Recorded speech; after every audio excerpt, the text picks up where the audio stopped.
Sa ngalan ng Ama at ng Anak at ng Espiritu Santo. Amen.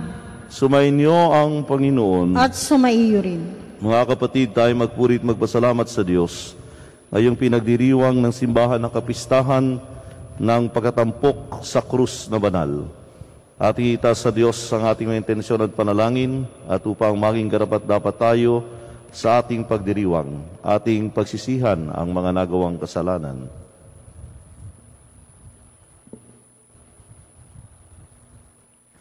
Inaamin ko sa makapangyarihang Diyos at sa inyo mga kapatid na lubha akong nagkasala sa isip, sa salita at sa gawa sa aking pagkukulang.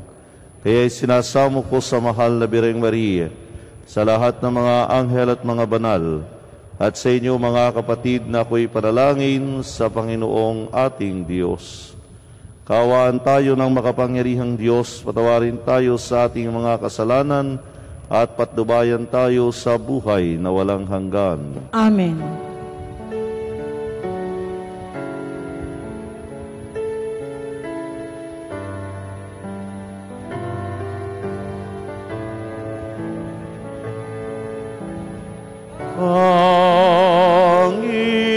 Panginoon, kaawaan mo kami.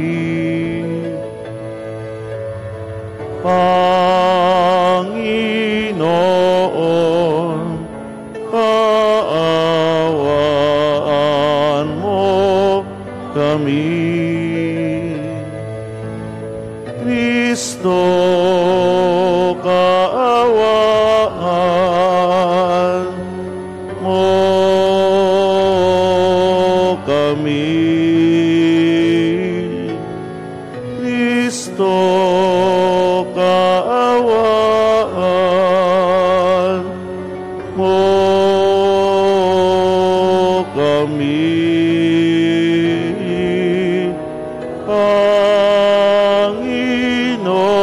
Panginoon, kaawaan mo kami.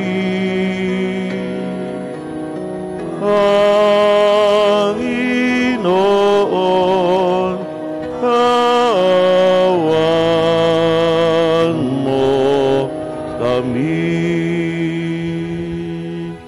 Papuri sa Diyos sa kaitaasan.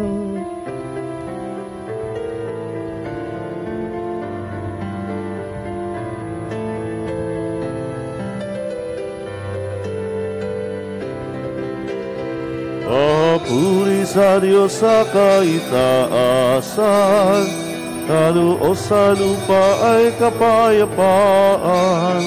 Pinupuri ka, ipinagdarangal, sinasamba ka dahil sa dakila mong kalwalhatian. Panginoon namin Diyos sa rin ng langit, Amang makapangyarihan, Panginoong Jesucristo, bugtong na anak ng Diyos, Kordero ng Ama. Ikaw na nag-aalis sa mga kasalanan ng sanlibutan. Tanggapin mo ang aming kahilingan. Ikaw na naluluklok sa kanan ng Ama. Maawa ka sa amin.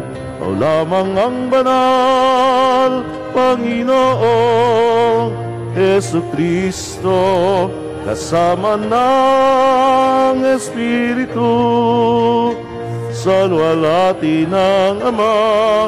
Amen. Amen. Amen. Amen.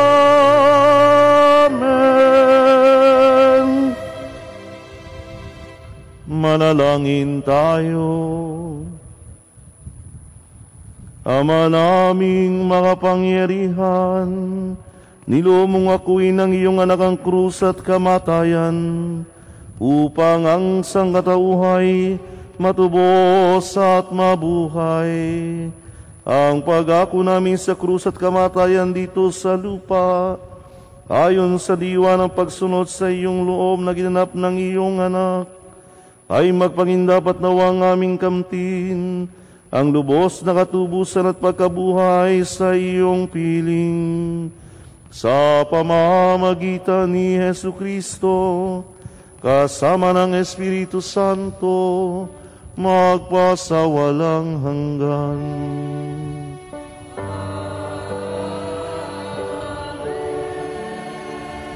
Ang lahat po ay magsiupo.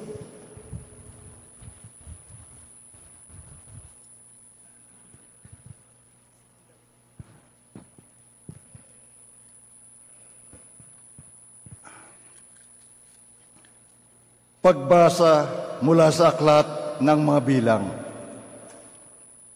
Noong mga araw na iyon, nainip ang mga tao sa pasikot-sikot na paglalakbay. Nagreklamo sila kay Moises. Inialis mo ba kami sa Ehipto para patayin sa ilang na ito? Wala kaming makain ni mainom. Sawa na kami sa walang kwentang pagkain ito. Dahil dito, sila'y pinadalhan ng Panginoon ng mga kamandag na ahas, at sino mang matuka nito ay namamatay. Kaya lumapit sila kay Moises.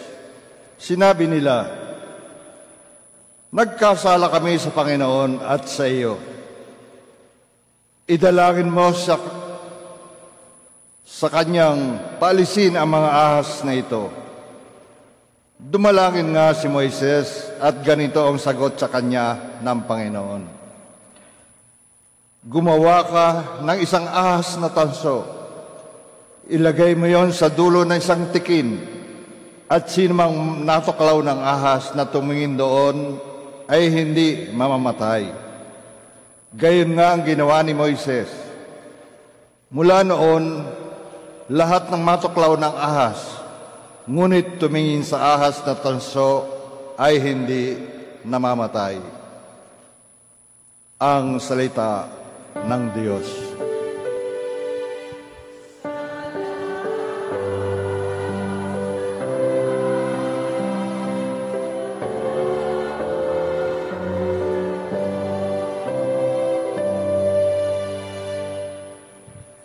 Hindi nila malilimot ang dakilang gawa ng Diyos.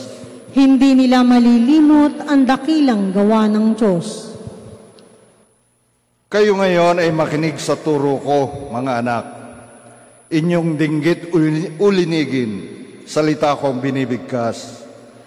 Itong aking sasabihin ay bagay na talinghaga. Nangyari pa noong una, kaya't ito'y mahiwaga. Hindi nila malilimot ang dakilang gawa ng Diyos. Datapwat noong sila'y lilipulin na ng Diyos, nagsisi ang karamihan sa Kanya'y nagbalik loob. Noon nila nagunitang ang sanggalang nila'y ang Diyos. Ang kataas-taasang Diyos ay kanilang manunubos. Hindi nila malilimot ang dakilang gawa ng Diyos. Kaya't siya'y pinuri ng papuring hindi tapat, pagkat yaoy pakunwarit balat kayong matatawag. Sa kanilang mga puso, naghahari kataksilan. Hindi sila nagtatapat sa ginawa niya tipan. Hindi nila malilimot ang dakilang gawa ng Diyos. Gayon paman, palibhas ay Diyos siyang mahabagin. Ang masamang gawa nila'y pinatawad niyang tambing. Dahilan sa pag-ibig niya, hindi sila wawasakin. Kung siya may nagagalit, ito'y kanyang pinipigil. Hindi nila malilimot ang dakilang gawa ng Diyos.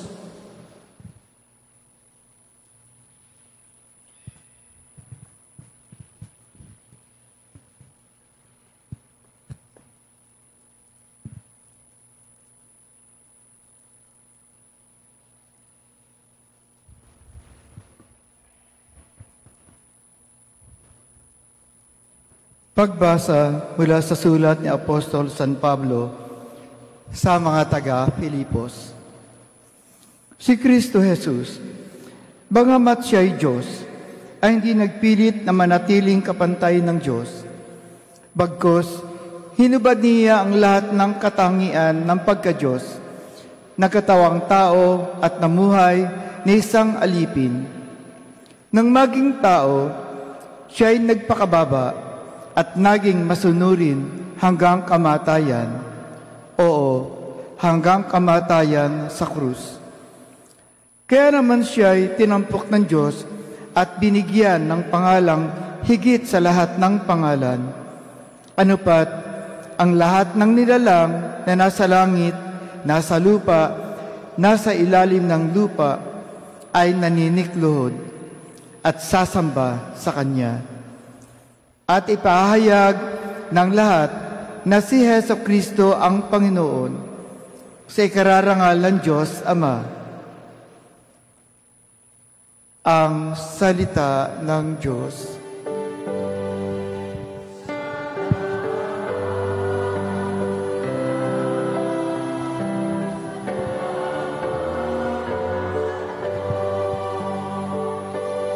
Ang lahat po ay magsitayo.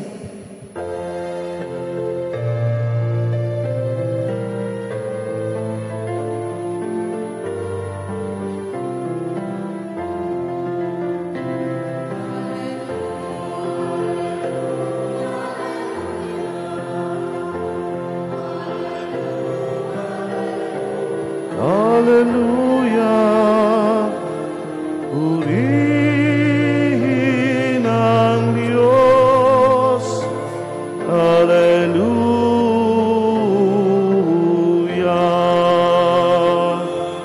Purihin ang Diyos. Hallelujah!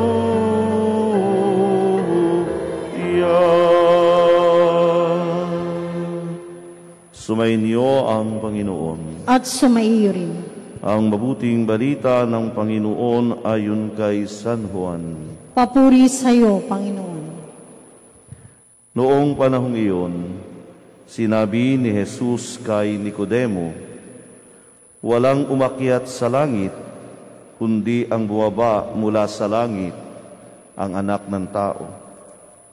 At kung paanong itinaas ni Moises ang ahas doon sa ilang, gayon din naman, kailang itaas ang anak ng tao upang ang sinumang sumasampalataya sa Kanya ay magkaroon ng buhay na walang hanggan.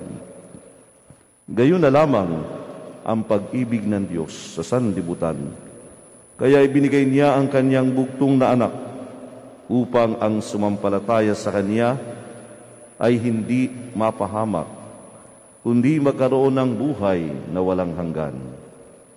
Sapagat sinugo ng Diyos ang Kanyang anak, hindi upang hatulang maparusahan ang sanlibutan, kundi upang iligtas ito sa pamamagitan niya. Ang mabuting balita ng Panginoon.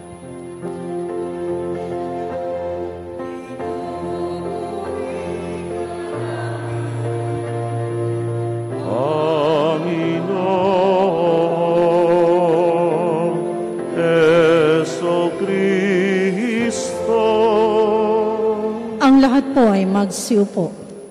Magandang umaga po sa inyong lahat. Magandang umaga po, Padre. Lady Post na nakikis sa atin through live streaming, magandang umaga at magandang piyesta po sa bayan ng Sariaya.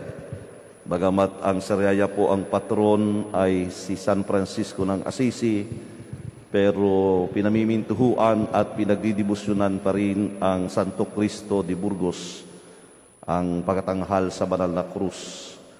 Kaya piyesta pa rin sa bayan ng Sariaya ngayong araw na ito. Minsan daw po may 3 malalaking punong kahoy sa kagubatan na nagkwekwentuhan at nagpapayabangan. Hindi lamang pala tao ang mayabang, pati puno rin. Sabi nung isa, mamaya ika ako'y puputuli na kasi balita ko gagawin daw akong bahay. Kaya sabi niya, ngayon napatunayan ko mas malaki ang halaga ko kaysa sa inyong dalawa. Sabi ng pangalawang punong kahoy, palagay ko, ako ang mas mahalaga sa inyong dalawa. Kasi mamaya, puputulin din ako dahil gagawin akong tulay para ang mga tao ay makaliban sa kabilang ibayo sa pamamagitan ko. Sabi nung dalawa, o ikaw naman pangatlo, ano ang iyong may pagmamalaki? Sabi niya, yun nga ang aking ikinalulungkot. Mamaya daw ako'y puputulin din, pero gagawin daw akong krus. May isasabit daw sa akin. Kaya siya'y pinagtawanan ng dalawa. Dahil alam nila, ang krus ay sagisag ng kamatayan ng mga pinarusahan at ng kriminal. Kaya umuwi at pinutol ang 3 puno na ang kanilang palagay, yung pangatlo, siya ang pinakang kawawa. Pero nang dumating ang magpapasa ng krus at nang ipinako na sa krus ang Panginoong Hesukristo, na-realize nung pangatlo, siya ang pinakamahalaga sapagkat sa Kanya ipinako ang anak ng Diyos. Ngayong araw pong ito, ating ipinagdiriwang ang kapistahan ng pagtatanghal sa krus na banal o ang pagkatampok sa krus na banal, the exaltation of the cross. Para sa mga Hudiyo, ang krus, ang ibig sabihin ay kamatayan.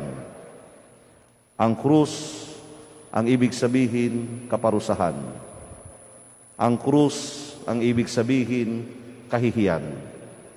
Kasi dito nga po ipinapako ang mga kriminal.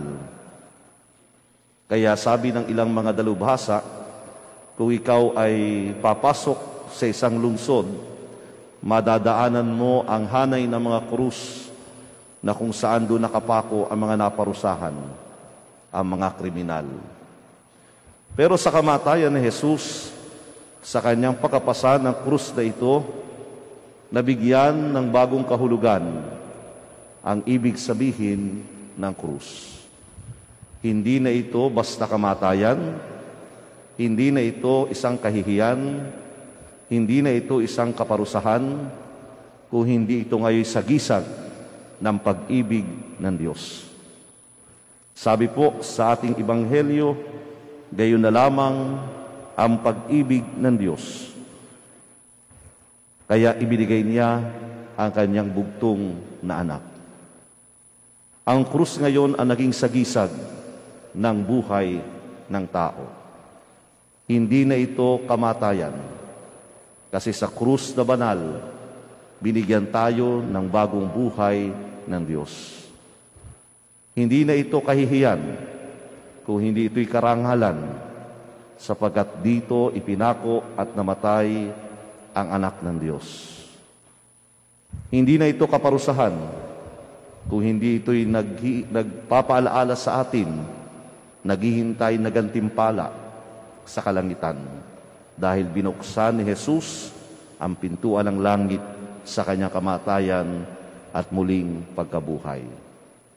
Kaya kung papaanong binabanggit sa unang pagbasa sa aklat ng mga bilang, ang larawan ng ahas na itinaas para ang mga tao ay magkaroon ng kagalingan matapos sila'y tuklawin, gayon din naman sa pagtatanghal, sa pagkatampok sa krus na banal, nagkaroon ng kagalingan ang mga tao mula sa kasalanan.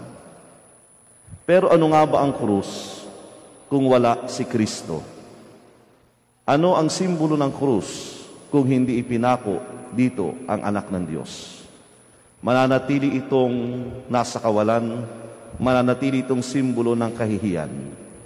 Pero dahil dito ipinako ang anak ng Diyos, ito'y naging tanda at simbolo ng pag-ibig ng Diyos sa tao. Ibig sabihin lamang po sa buhay natin na kung saan tayo parating hinahamon ni Jesus na magpasa ng ating sariling krus.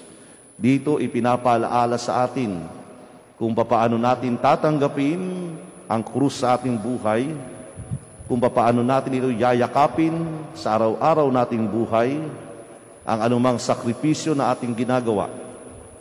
Ito'y ipalaala sa atin at ito'y pagpapahayag ng pag-ibig natin sa Diyos.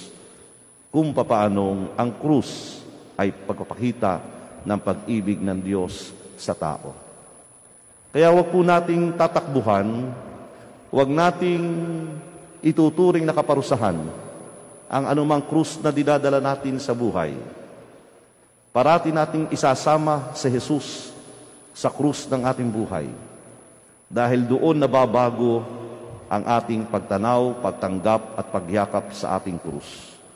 Mabigat ang krus natin kapag hindi natin kasama si Kristo. Pero kapag isinasama natin si Jesus sa ating buhay ng pagkapasa ng krus sa araw-araw, ito'y nagiging magaan dahil ang pagkapasan ng may pag-ibig ay nawawala ng kapaguran at ng kabigatan kung hindi ito'y napapaltan ng pag-ibig at pagmamahal. Kaya patuloy po tayong sumunod sa Panginoon, pahalagahan ang ating krus at patuloy din nating pahalagahan ang krus ni Jesus na parating itinatampok sa ating buhay upang maging inspirasyon natin, maging daan natin, halimbawa natin ng ating pagmamahal sa Diyos at sa ating kapwa.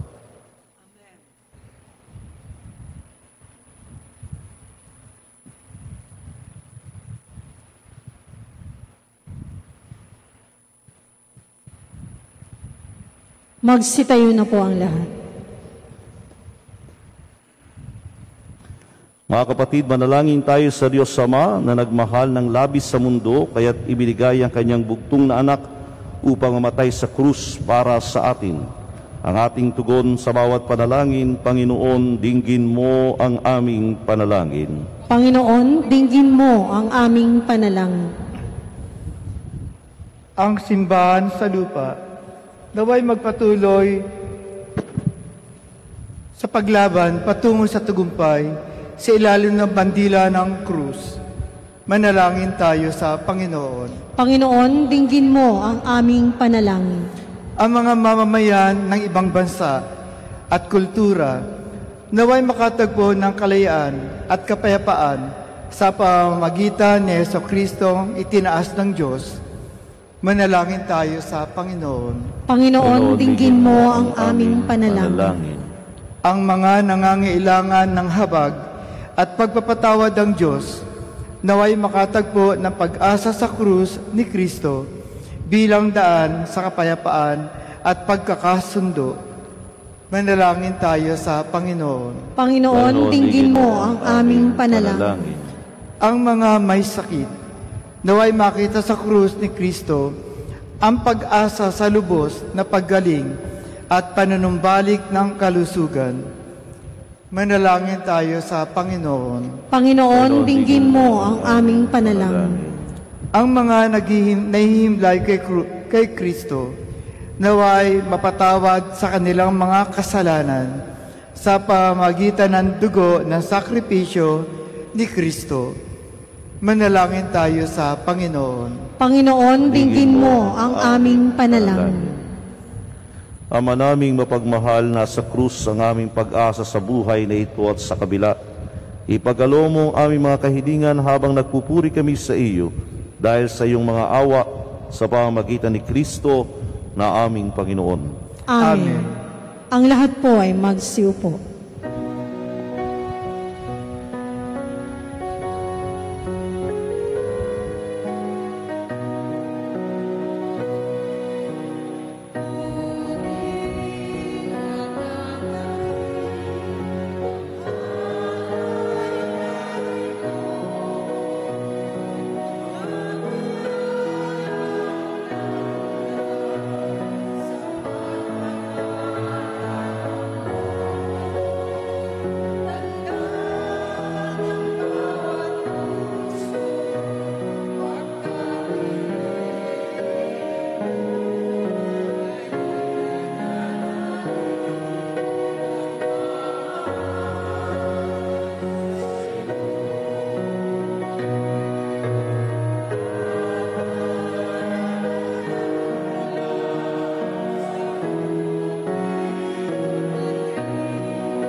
lahat po ay magsitayo. Manalangin kayong mga kapatid upang maghahain natin kalugdan ng Diyos sa mga makapangyarihan. Tanggapin nawa ng Panginoon itong paghahain sa iyong mga kamay, sa kapurihan niya at karangalan sa ating kapakinabangan at sa buong sambayanan niyang banal. Ama naming lumikha sa kapagpapatawad ng mga kasalanan, maganap nawa ang paghahain ito na sa damba ng krus ay siyang pumawi sa kasalanan ng buong mundo. Sa pamamagitan ni Jesucristo kasama ng Espiritu Santo, magpasawalang hanggan.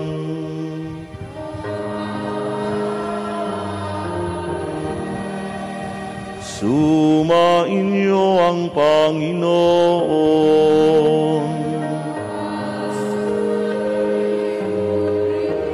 Itaas sa Diyos ang inyong puso at diwa.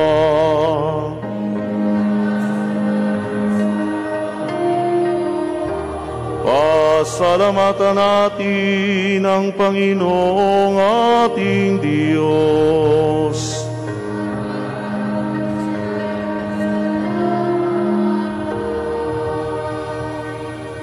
Ama naming makapangyarihan, tunay ngang marapat na ikaw ay aming pasalamatan. Iyong ipinasyang sa kahoy na krus ang sangkatauhay tubusin ni Jesus. Sa punong kahoy nagkapuwang ang kamatayan. Sa kahoy na krus itinanghal ang pagkabuhay. Sa punong kahoy na naig ang sumuway sa iyo. Sa kahoy na krus ay nadaig ng masunuring anak mo. Kaya kaysa ng mga anghel na nagsisiawit ng papuri sa iyo, nang walang humpay sa kalangitan, kami nagbubunyi sa iyong kadakilaan.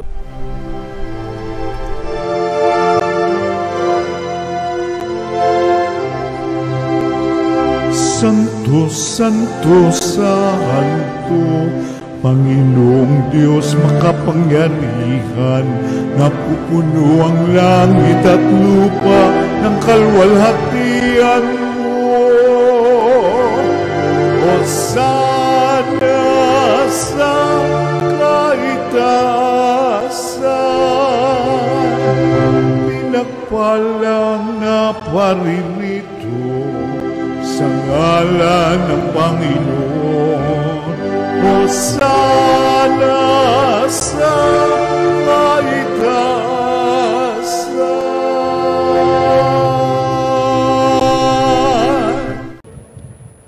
Ama naming banal, ikaw ang bukal ng tanang kabanalan, kaya't sa pamagitan ng iyong Espiritu gayong banal ang mga kaloob na ito, upang para sa amin ay maging katawan at dugo ng aming Panginoong Hesukristo.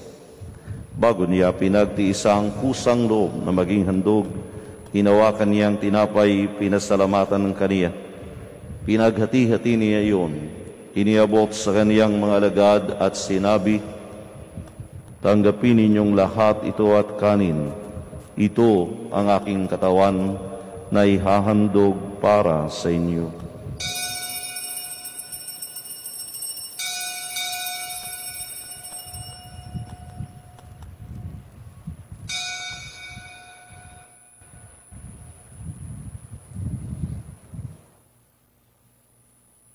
Gayon din naman, nung matapos ang hapunan, hinawakan niya ang kalis, muli kaniyang pinasalamatan. Iniabot niya ang kalis sa kaniyang mga alagad at sinabi, "Tanggapin ninyong lahat ito at inumin. Ito ang kalis ng aking dugo, ng bago't walang hanggang tipan. Ang aking dugo na ibubuhos para sa inyo at para sa lahat sa ikapagpapatawad ng mga kasalanan. Gawin ninyo ito sa pag-alala sa akin."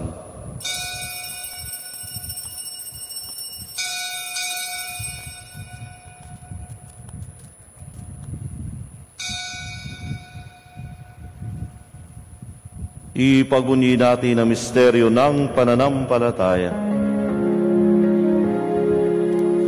Kristo'y namatay, si Kristo'y nabuhay, Kristo'y babalik sa wakas ng panahon. Ama, ginagawa namin ngayon ang pag-alala sa pagkamatay at muling pagkabuhay ng iyong anak. Kaya't iniaalay namin sa iyo ang tinapay na nagbibigay buhay at ang kalis na nakakaloob ng kaligtasan. Kami nagpapasalamat dahil kami iyong minarapat na tumayo sa harap mo para maglingkod sa iyo. Isinasamo namin kaming magsasalo-salo sa rawan at dugo ni Kristo ay buklod sa pagkakaisa sa pamamagitan ng Espiritu Santo. Amalingapin mo ang iyong simbahang laganap sa buong daigdig. Puspusin mo kami sa pag-ibig kay San Francisco na aming Papa, na Melrey na aming Obispo at ng Talang Kaparian. Alalahanin mo rin ang mga kapatid naming nahimlay na may pag-asang sila muling mabubuhay, gayon din ang lahat ng mga pumanaw. Kaawaan mo sila at patuloyin sa iyong kaliwanagan. Kaawaan mo at paginabatin kaming lahat na makasalo sa iyong buhay na walang wakas. Kaysa na mahal na Birheng Maria na ina ng Diyos, ni San Jose na kanyang esposo, kaysa na mga apostol ang lahat ng mga banal na namuhay dito sa daigdig ng kalugod-lugod sa iyo, may pagdiwang nawa namin ang pagpupuri sa kararangal mo sa pamamagitan ng iyong anak na aming Panginoong Hesu Kristo. Sa pamamagitan ni Kristo kasama niya at sa Kanya, ang lahat ng parangal at papuri ay sa iyo, Diyos Amang makapangyarihan, kasama ng Espiritu Santo, magpasawalang hanggan. Amen. Amen.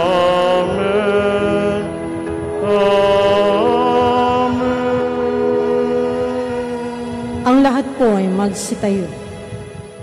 Naglayang pag-ibig sa Diyos, sama-sama tayong tumawag sa ating Ama sa langit.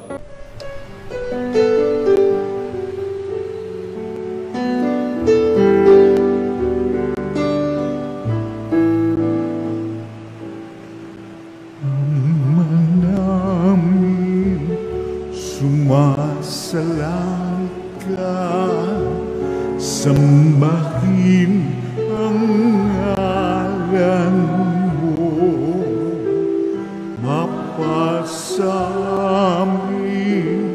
ang kaharian mo, sundin ang loob mo dito sa lupa para ng sa langit. Bigyan mo po kami ngayon ng aming kakanin sa araw-araw at patawarin mo kami sa aming mga sala, para ng pagpapatawan namin sa nagkakasala sa amin, at huwag mo kaming ipagdulot sa tukso, at yadya mo kami sa lahat ng masama. Hinihiling namin kami adya sa lahat ng masama, pagkalooban ng kapayapaan araw-araw, iligtas sa kasalanan, ilayo sa lahat ng kapahamakan, samantalang aming pinananabikan ang dakilang araw ng pagkapahayag ng tagapagligtas naming si Hesu Kristo.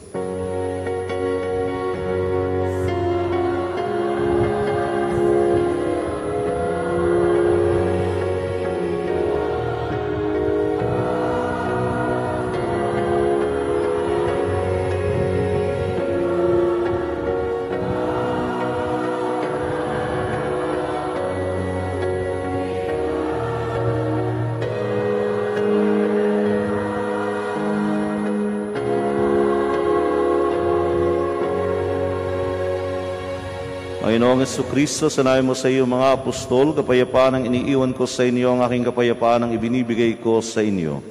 Tunghayan mo ang aming pananampalataya at huwag ang aming mga pagkakasala. Pagkalooban mo kami ng kapayapaan at pagkakaisa ayon sa iyong kalooban, kasama ng Espiritu Santo, magpasawalang hanggan. Amen. Ang kapayapaan ng Panginoon ay laging sumainyo. At sumaiyo rin. Magbigayan kayo ng kapayapaan sa isa't isa.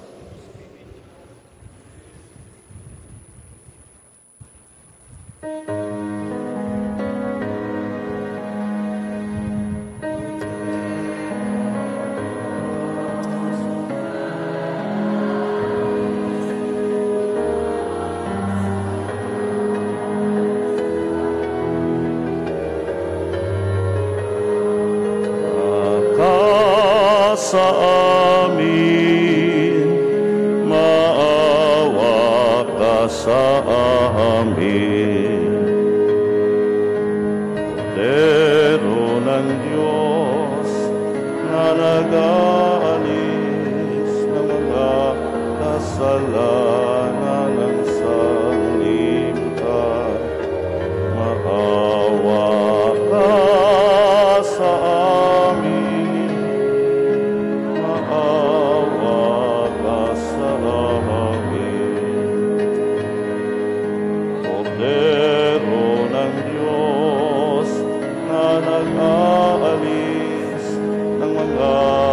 Kasalanan ng sanlibutan, ipagkaloob mo sa amin ang kapayapaan.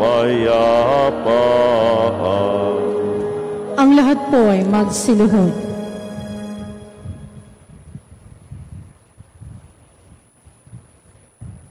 Ito si Kristo, ang Kordero ng Diyos. Ito ang nag-aalis ng kasalanan ng sanlibutan. Mapalad tayong inaanyayahan sa kaniyang piging. Panginoon, hindi ako karapat-dapat magpatuloy sa iyo.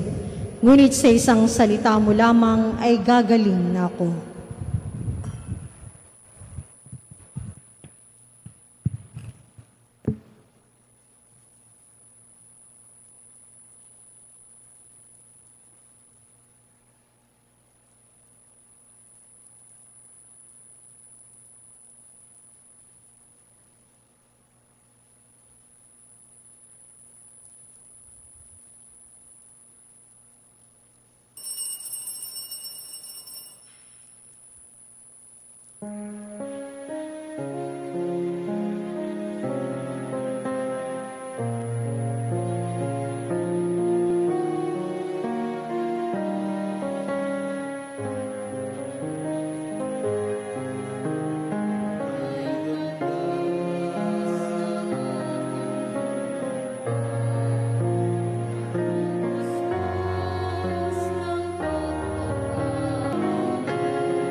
Magsitayo na po ang lahat.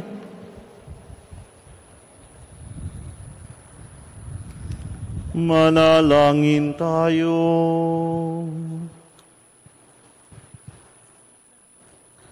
Panginoong Jesucristo, kaming nagsalo-salo sa banalapay kinabang, ay nakikiusap sa iyo na ang mga nasagip ng kahoy na krus na nagbibigay buhay ay iyong ihatid sa pagkabuhay sa kaluwalhatian, sapagkat ikaw ang Panginoon magpasawalang hanggan.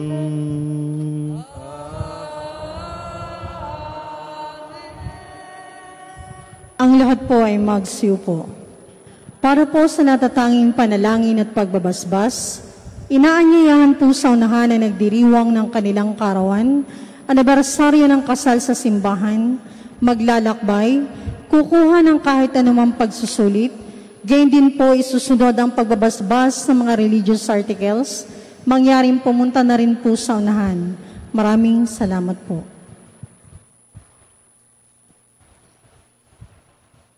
Ama namin pagmahal, sa'yo nagmumula ang lahat ng mabubuting bagay. Inihiling naming basbasan mo ang aming mga kapatid na nagdiriwan ng karawan, anibersaryo ng kasal at sa iba't iba nilang pangailangan.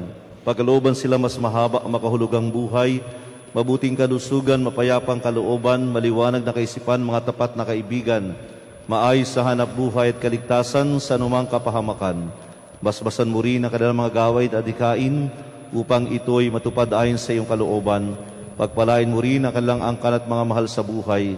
Higit sa lahat, patagin mo sila sa pananampalataya, patibayin sa pag-asa, pag-alabin sa pag-ibig. Hiling namin ito sa pamagitan ni Kristong aming Panginoon. Amen. Naway gawaran din ng Diyos ang pagkapalang mga kasangkapan sa panalangin, upang ang mga ito'y maging gabay sa pagtahak sa kabanalan at paghahangad ng buhay sa kalangitan sa pamagitan ni Kristo, kasama ng Espiritu Santo, magpasawalang hanggan. Amen.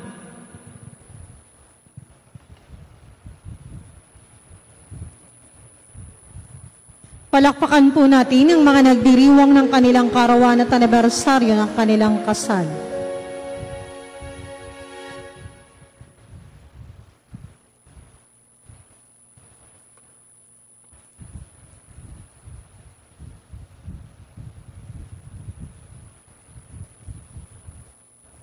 Magsitayo na po ang lahat.